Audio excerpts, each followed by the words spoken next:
Welcome back to another Introverts Unite video. Here's another storytelling series where we create videos based on your real experiences. Submit your personal stories in the form listed in the description. Thank you, Kim, for submitting your story. Now, let's begin. A hot debate these days, the merits and demerits of online versus on campus. Now, while it does come with its own ups and downs, online school has been nothing but a reprieve for me. From you know what. Hi, I'm Kim, and this is my story. When lockdown came, I don't know if you would believe me. I was happy, no more school. But it isn't just that. Since the beginning, I've struggled with my studies. Maths have always been my nemesis. It's not easy. One minute you solve a sum and the next it's all wrong. Strange, but I was trying. I had to. It was schoolwork after all, right? How difficult can it be?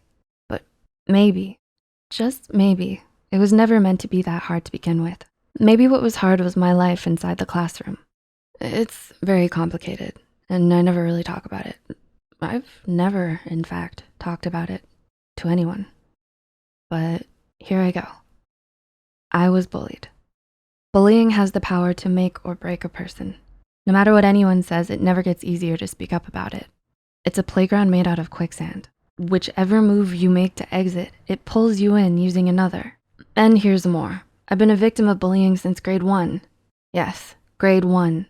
When kids can barely keep up with their lunchtime, I was forced to think about surviving lunchtime. It started with the basics. They used to make fun of me.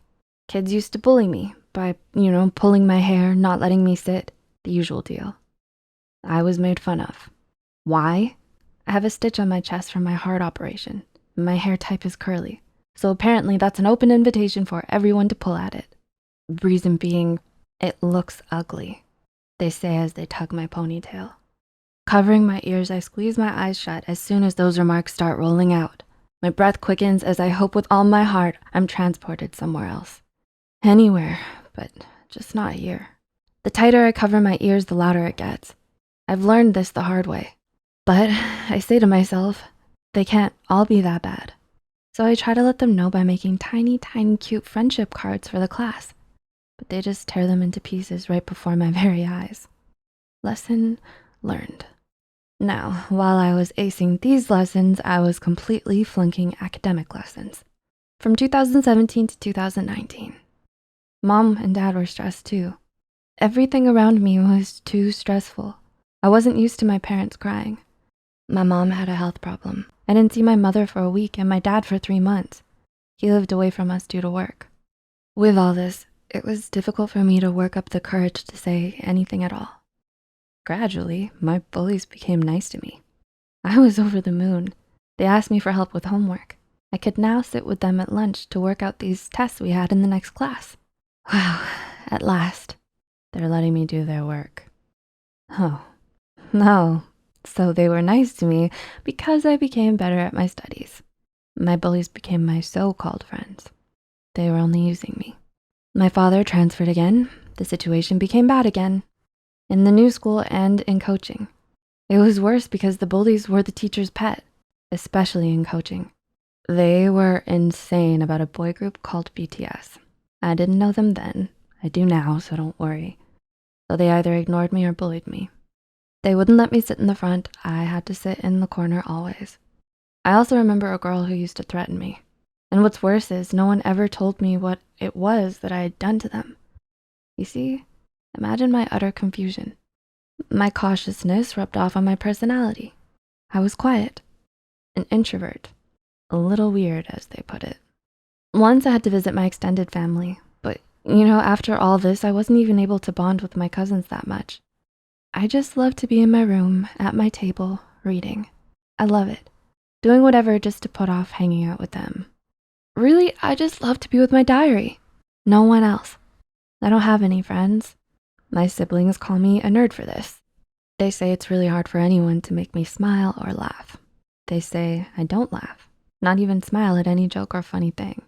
The truth is, nothing struck as fun anymore. Though I tried to smile, they said that it was a weird smirk. And it was really painful. But I'm really happy to be at home now. Thank you for listening to Quinn's story. Being victimized by bullying has no age limit. It can happen to anyone. If unchecked, it can prove disastrous. And it's not only the classmates. Anyone can unwittingly end up being your bullies. It's important to realize when such behavior is encountered and by whom. If you can relate to her story and you feel like your say alone will have no effect, be sure to involve an adult. However, if one is unavailable presently or you're unable to speak up, be sure to maintain as much distance as possible from the bullies. There are support systems set up by the schools that can help you sort this unfair treatment out.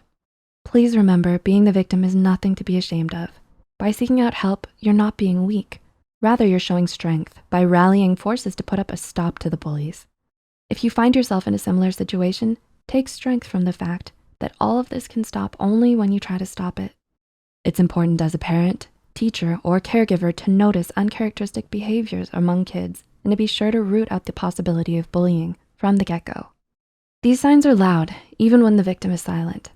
If you find this video helpful and relatable, subscribe to Introverts Unite for more stories. As always, thanks for watching.